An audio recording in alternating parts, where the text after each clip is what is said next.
Derrubando esse reboco aqui. O reboco tá todo estourado.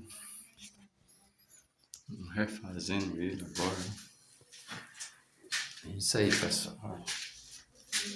Todo estourada. Reboco fraco, só tem barra.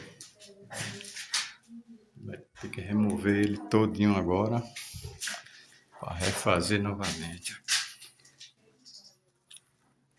O cara não sabe piscar a parede. Aí pouco cimento na areia. Vai tá desse jeito aí, pessoal. Fraco. Isso aí, pessoal. Vamos remover esse reboco todinho para refazer, sapiscar e rebocar novamente. Lá. É isso aí, pessoal.